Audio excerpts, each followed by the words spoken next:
Out होते हैं, final year में आते हैं, तो आपको प्लेसमेंट भी बहुत सारे स्कूल आपको अलग-अलग पोस्ट के लिए प्लेसमेंट के लिए ऑफर देते हैं और अच्छा खासा आपको पे मिलता है, जो भी हमारे पब्लिक इंस्टीट्यूशंस हैं। तो वो भी एक एडवांटेज है प्लेसमेंट का। ठीक है, इसके अलावा स्कॉलरशिप भी एससी-एसटी स्टूडेंट्स को मिल जाती है। ठीक है, एंट्रेंस में जो बच्चे टॉप के 50% मतलब अच्छा मार्क्स स्कोर करते हैं, उनको स्कॉलरशिप मिल जाती है। तो स्कॉलरशिप भी मिल रही है, तो और क्या ही चाहिए, इतना सब अगर आप देखें। ठीक है, एनसीईआरटी के जो 5 आरआईस हैं, इन 5 आरआईस में 55-55 सीट्स एमएड प्रोग्राम के लिए होती हैं। जैसे ठीक है, और ये डिवाइडेड होती है जोन वाइज, अपने-अपने रीजन वाइज। जैसे आरआई अजमेर है, ठीक है, तो अजमेर ज्यादातर नॉर्थ इंडिया को कवर करता है। अजमेर में हेलो हाय नमस्कार आप सभी को दोस्तों, आज की इस वीडियो में हम बात करने वाले हैं कि आरआई कॉमन एंट्रेंस एग्जाम 2026 यानी एनसीईआरटी के जो हमारे आरआईस हैं 2026 में हम यहाँ से अपना एमएड कैसे करें। तो ये पूरा कंप्लीट वीडियो डेडिकेटेड है आरआई से। अगर आप 2026 में अपना एमएड करना चाहते हैं तो उस पर कंप्लीट इन्फॉर्मेशन। सबसे पहले बात करेंगे क्या इस साल से आरआई एमएड फाइनली हमारा 1 साल का स्टार्ट होने वाला है, इस पर बात करेंगे। दूसरा हम बात करेंगे कि आरआई एमएड के फॉर्म्स कब तक आएंगे। उसके बाद हम बात करेंगे कि आरआई से अगर हम एमएड करना चाहते हैं तो उससे जुड़ी जितनी इंपॉर्टेंट चीजें हैं, एग्जाम पैटर्न क्या होता है, सिलेबस क्या होता है, ठीक है, और फीस कितनी होती है, कितने साल का कोर्स है, क्या क्या इसमें होता है, ठीक है, और उसके बाद आरआई एमएड के क्या फायदे हैं, मेरिट डिमेरिट्स क्या है और हमें यहाँ से करना चाहिए या नहीं करना चाहिए। मतलब ये पूरा का पूरा वीडियो आरआई से अगर आप एमएड करना चाहते हैं 2026 में तो इस पर कंप्लीट वीडियो होने वाला है। ठीक है, तो सबसे पहले तो आप सभी से रिक्वेस्ट है कि अगर आप आरआई से रिलेटेड किसी भी प्रकार की इन्फॉर्मेशन सबसे पहले चाहते हैं तो वीडियो को लाइक जरूर करना और सब्सक्राइब चैनल को कर लेना, ताकि इस साल 2026 में आप किसी भी तरह से आरआई के लिए प्रिपेयर कर रहे हैं, चाहे आरआई आईटेप से जुड़ी इन्फॉर्मेशन और 2 ईयर बीएड 2 ईयर एमएड, इसके अलावा जितने भी हमारे टीचिंग की एग्जाम्स होते हैं उनसे रिलेटेड भी सारी अपडेट इस चैनल पे आपको मिलती रहेगी। ठीक है, तो चैनल से जुड़ जाए और टेलीग्राम का लिंक भी इसी डिस्क्रिप्शन में दिया, उसके थ्रू चैनल से हमारे जुड़ जाए ताकि सारी अपडेट आपको मिलती रहे। चलिए शुरू करते हैं। देखिए सबसे पहली चीज आती है कि आरआई एमएड जो है क्या वो इस साल से 1 साल का होगा या 2 साल का ही चलेगा। तो देखिए ऑलरेडी आपने देखा ही होगा एनसीटीई की तरफ से, यानी national council for teacher education, ये काउंसिल है जो सारे टीचर एजुकेशन से रिलेटेड डिसीजन लेती है। इस काउंसिल ने साफ एक नोटिस सर्कुलर 2025 में जारी किया था जिसमें प्रॉपर ये बोल दिया गया कि इस सेशन से आपका 1 साल का एमएड प्रोग्राम होगा। ठीक है, यानी कि फाइनली होगा ही होगा, इसमें कोई डाउट नहीं। और सिर्फ आरआई में नहीं, जो ड्यू है, बीएचयू है, जितने सेंट्रल स्टेट यूनिवर्सिटीज है आरआई को इंक्लूड कर दें उसमें, इन सभी में 1 साल का ही प्रोग्राम इस साल से होगा। ठीक है, तो ये बात बिल्कुल क्लियर है कि 1 साल का प्रोग्राम होगा।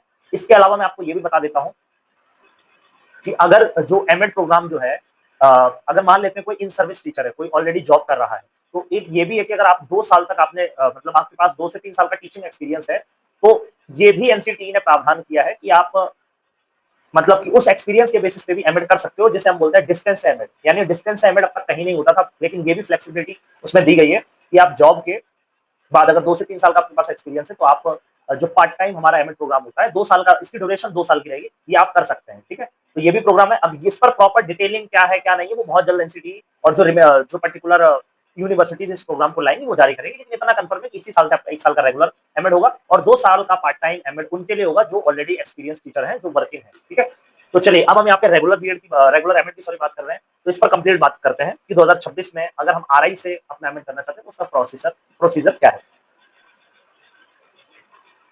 हालांकि आप सभी जानते होंगे एमएड प्रोग्राम जो हमारा है वो कई अच्छी बड़ी यूनिवर्सिटीज करवाती हैं, जिसमें अगर कुछ और नाम देखें तो ड्यू है, बीएचयू है, ठीक है, जेएमआई है, और भी जो अच्छी बड़ी अलग अलग स्टेट की सेंट्रल स्टेट यूनिवर्सिटीज है वो भी एमएड करवाती है। लेकिन इनसे इतर उनकी हम बात किसी अलग वीडियो में करेंगे। ठीक है, कि उनसे वहां का एमएड प्रोग्राम कैसा रहता है, फीस क्या रहती है, एग्जाम सिलेक्शन प्रोसेस क्या है और इनका कंपैरिजन वगैरह वो मतलब अलग वीडियो में लाएंगे। यहाँ पे हम डेडिकेटेड हैं पूरी तरीके से सेपरेट एक वीडियो आरआई से, एनसीईआरटी जो हमारे 5 आरआई से, वहां से अगर हम ये प्रोग्राम इस साल 2026 में एमएड करना चाहते हैं तो वो कैसे करेंगे। तो सबसे पहले बात फॉर्म्स की बात कर लेते हैं। ऑलरेडी मैंने आप सभी को बताया है कि जो आरआई के फॉर्म्स हैं वो थोड़ा सा लेट आते हैं। इसका मतलब ये है कि आपको बताया अगर आप ड्यू बीएचयू या बाकी सेंट्रल स्टेट यूनिवर्सिटी से एमएड करना चाहते हैं तो सीयूटी के फॉर्म आपको पता है दिसंबर में ही आ गए थे। 14 दिसंबर से फॉर्म फिलिंग शुरू हो गई थी।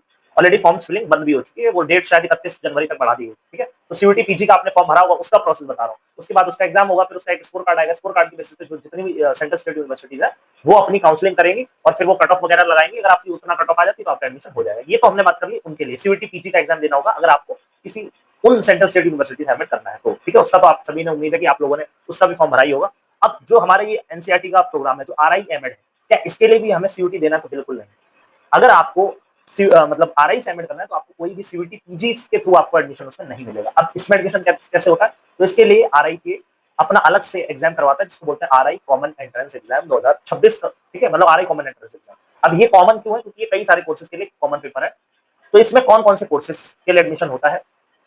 आपको पता है कई सारे कोर्सेज है इसमें। जो हमारा ये आईटेप वाला जो हमारे इंटीग्रेटेड कोर्स है, बीएससी बीएड, बीए बीएड, ठीक है, और एमएससी बीएड, ये सारे जितने इंटीग्रेटेड कोर्स थे ये सब चले गए आईटेप में। ये ऑलरेडी मैंने आपको अपडेट किया था, इनमें एडमिशन आरआईसी के थ्रू नहीं होगा, तो वो तो आईटेप से होगा। अब बात कर लेते हैं एमएड से। एमएड की अगर मैं बात करता हूँ तो टोटल देखिए आरआई में क्या है, 3 लेवल पे एग्जाम होता था, लेवल 1, लेवल 2, लेवल 3।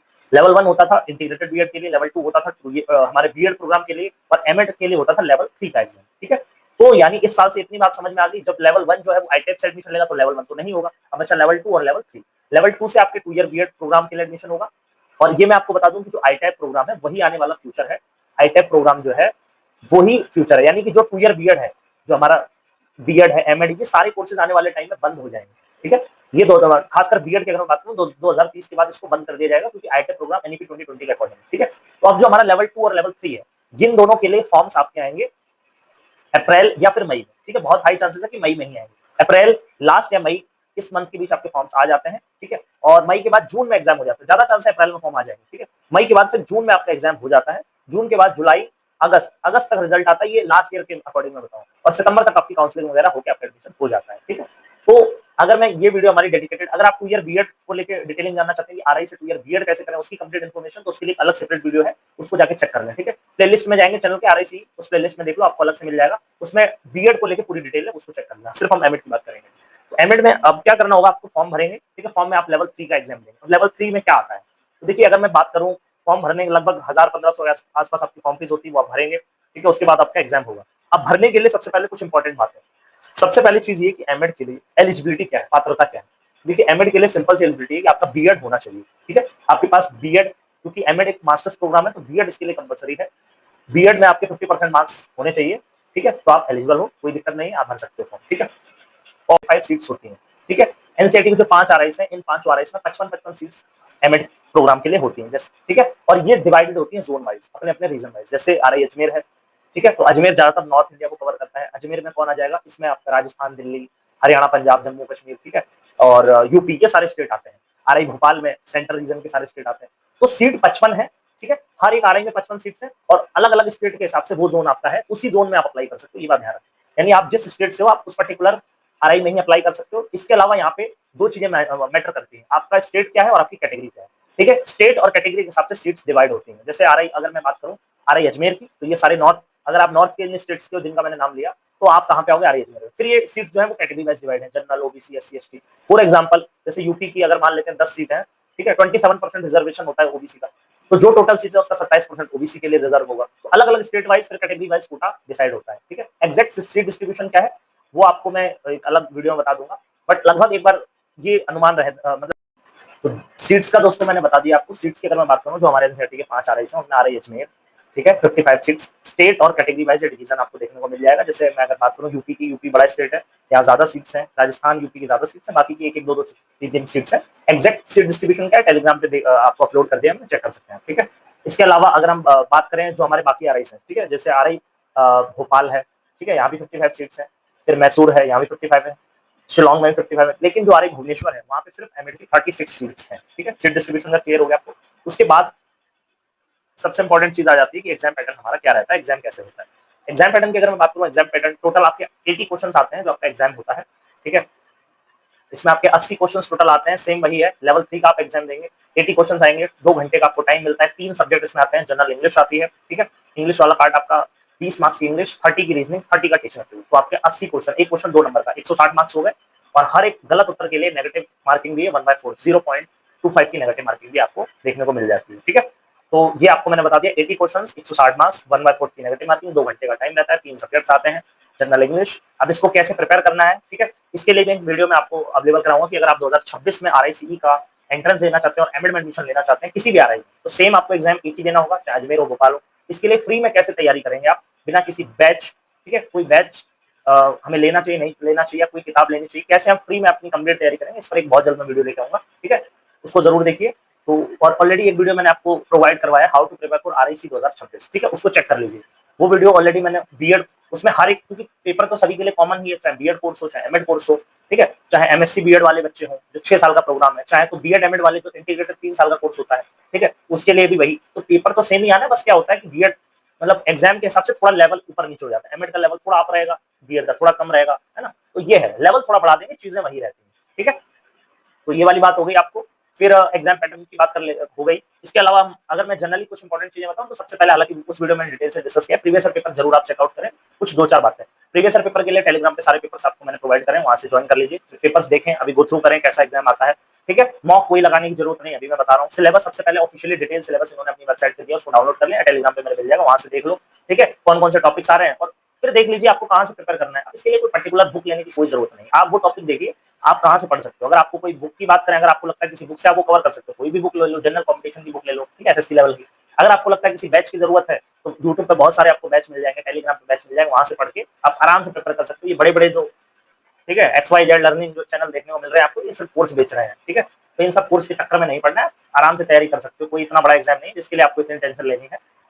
हाँ, तो बस ये है कि अपनी तैयारी को सिस्टमैटिक रखिए। आपके पास 2 से 3-4 महीने हैं, अभी से आप अपनी प्रिपरेशन करिए। मान लो आप दिल्ली या किसी छोटे स्टेट से, वहाँ 1-1, 2-2 सीट है, तो कंपटीशन थोड़ा टफ रह जाता है। अब यूपी राजस्थान से कोई है तो थोड़ा ईजी एडमिशन लेना, क्यों, कट ऑफ कम जाती है ना। आपका कोई स्टेट, सीधा सा कॉन्सेप्ट है, अगर आप एरिया में जो स्टेट बड़ा है वहाँ की सीट ज्यादा है, और उसमें भी अगर आपकी कैटेगरी, तो आपका इजीली कम मार्क्स एडमिशन हो जाएगा।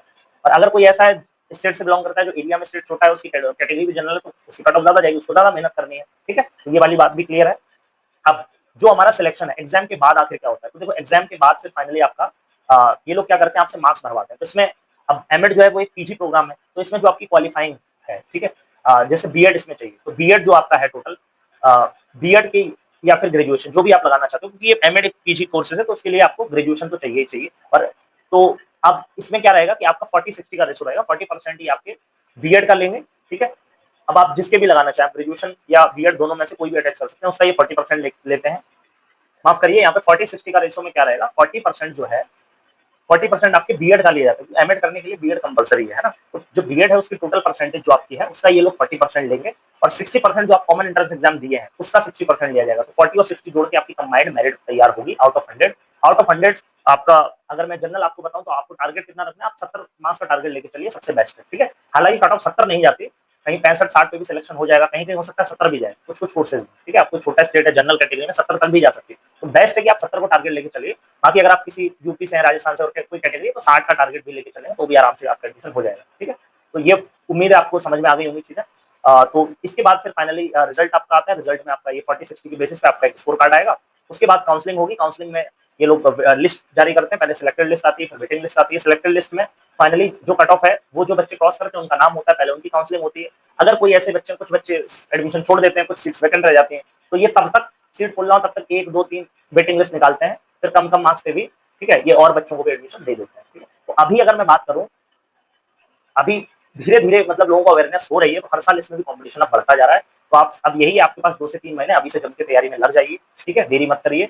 अगर आप 2026 में सीरियसली अपना आरआई से एमएड प्रोग्राम करना चाहते हैं तो डेफिनेटली पूरी जी जान से लग जाइए, ठीक है। और सबसे बड़ा, अब हम लास्ट में बात कर लेते हैं इसमें, आरआई एमएड के फायदे क्या है, क्यों हमें आरआई एमएड को ही टारगेट लेके चलना चाहिए। तो देखिए, इसके लिए कुछ मेजर पॉइंट्स बता देता हूँ कि आरआई एमएड के क्या फायदे आप करेंगे। सबसे पहला देखिए फायदा क्या है कि आपका जो एमएड प्रोग्राम है वो इस साल से 1 साल का है, तो सबसे बड़ा फायदा आपका 1 साल में आपको डिग्री मिल रही है, बहुत बड़ी चीज है। दूसरा फायदा, रहने की अगर मैं बात करूं, अगर आप 1 साल वहां रहते हैं तो रहने के लिए अच्छा सा आपको एकोमोडेशन वहां मिल जाता है, जो कि बहुत सस्ता है, ठीक है। 6 मंथ का जो रूम रेंट और आप बिजली पानी का देखो, मात्र 4,000 रुपए आपका रेंट को चार्जेस लिया जाता है, यानी 1 साल का लगभग 8,000 रुपए लिया जाएगा रहने का, जिसमें बिजली पानी सब कुछ है, ठीक है। तो इतना सस्ता तो कहीं नहीं मिलेगा, चाहे आप ड्यू या किसी भी अच्छी सिटी में भी लोगे, इतना सस्ता नहीं मिलता, ठीक है। तो आपका रहना खाना एक तो सस्ता मिल जाता है। खाने की भी बात करोगे तो खाना भी 6 मंथ का कुछ लगता है, खाना भी लगभग 15,000, 15-16-17,000 के आसपास आपका बनता है, ठीक है। तो मैक्स टू मैक्स 40,000 आप मान लो खाने का, ठीक है।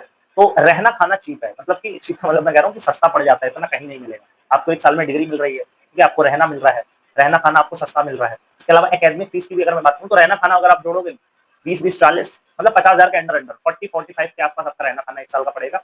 और एकेडमिक फीस भी, अब 1 साल का प्रोग्राम है, पहले तो लगभग 10,000 के आसपास कुछ 1 साल का चार्जेस है, ठीक है। तो आप देखो 50-60,000 के अंदर अंदर 1 साल में आपका एमएड की आपको एक डिग्री मिल रही है रेगुलर मोड में, और ठीक है, तो और आपको क्या ही चाहिए, ठीक है। और आगे इसके फायदे तो आपको पता ही है कि अगर आप एमएड करते हैं तो आप नेट निकाल के एजुकेशन में जा सकते हैं ना, रिसर्च में जा सकते हैं। इसके अलावा एजुकेशन में नेट क्वालिफाई करके आप असिस्टेंट प्रोफेसर बन सकते हो किसी भी बीएड इंस्टीट्यूशन में।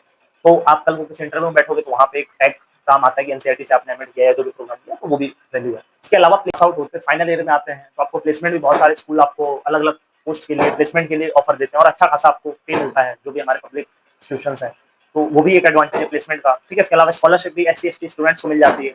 ठीक है। एंट्रेंस में जो बच्चे टॉप के 50% मतलब अच्छा मार्क्स स्कोर करते हैं उनको स्कॉलरशिप मिल जाती है, तो स्कॉलरशिप भी मिल रही है, तो और क्या ही चाहिए। इतना सब कुछ अगर आप देखेंगे तो ये मुझे लगता है आपके लिए बेस्ट ऑप्शन रहेगा कि अगर आप में से बहुत सारे लोगों ने उनको भी टारगेट किया होगा, मुझे पता है किसी ने ड्यू बीएचयू इधर उधर से कर रहे होंगे, बट अगर आपको लगता है आप घर के आसपास छोड़ के घर से बाहर एक साल डेडिकेटेड होके, ठीक है, सस्ते में क्वालिटी एजुकेशन, मतलब क्वालिटी तो हो सकता है वहां भी आपको मिल जाए, लेकिन सस्ते में आपको एक एनसीईआरटी का टैग मिल जाए, अच्छी डिग्री मिल जाए, ठीक है, प्लेसमेंट का चांस हो, स्कॉलरशिप भी मिल जाए, सीखने को बहुत कुछ मिले और एनसीईआरटी का टैग मिले, तो और क्या ही चाहिए, है ना। तो मुझे लगता है इतना सब कुछ काफी है। और जिन भी लोगों ने कोई दूसरी जगह से एमएड का मतलब फॉर्म भरा है और उसके लिए प्रिपेयर कर रहे हो, तो उनको मैं ये सबको कहना चाहूंगा कि इसका फॉर्म सब जरूर भरना, ठीक है। भले आपका बाद में वहां भी आपको करना, एक बैकअप के तौर पे भी आप फॉर्म भर सकते हो, और या तो आप चाहे तो अगर आपको लगता है घर छोड़ के आप बाहर रह सकते हो, तो सबसे बेस्ट ऑप्शन आपके लिए है, ठीक है। कुछ लोग ऐसे हैं जिनको रहता है नहीं घर के आसपास ही रहना, तो ठीक है। और बाकी बैकअप के तौर पे भी आप रखते हो तो भी बहुत बेस्ट ऑप्शन है, नहीं तो आप मेन में भी लेके चलते हो तो सबसे बेस्ट मुझे लगता है आपके लिए एक ऑप्शन साबित हो सकता है, ठीक है। तो उम्मीद है आपको वीडियो अच्छी लगी, वीडियो अच्छी लगी तो लाइक शेयर एंड सब्सक्राइब करें चैनल को, ताकि सारी आ रही से जुड़ी और टीचिंग से जुड़ी आप अपडेट आपको पल पल मिलती रहे। टेलीग्राम ज्वाइन कर लो, ठीक है। और मिलेंगे नेक्स्ट वीडियो, तब तक जय हिंद। अभी और भी वीडियोस आपको मैं अवेलेबल कराऊंगा, ठीक है। एक हमारा कोर्स है आरआई से बीएड एमएड इंटीग्रेटेड कोर्स जो आरआई भोपाल करवाता है, उस पर एक वीडियो आएगी। फिर एमएससी बीएड 6 साल का प्रोग्राम है, उसका क्या है, क्या वो आईटेप से एडमिशन होगा, क्या उसके लिए आरआईसी के लिए कैसे क्या होगा, उसको कैसे प्रिपेयर करना, उसके लिए एक अलग वीडियो आएगी, ठीक है। और 2 ईयर बीएड को लेकर, एमएड को लेकर, या जो भी हमारे आरआई से रिलेटेड बहुत सारी चीजें हैं बताने के लिए, उन सब पर और अपनी वीडियोस में आपको इन्फॉर्मेशन मिलती रहेगी, ठीक है। इसके साथ साथ टीचिंग की भी जितनी अपडेटेड टेट सीटेट और टीचिंग अपडेट वो भी आपको चैनल पर मिलती रहती है, तो चैनल से जरूर जुड़े। मिलेगा स्टूडेंट, जय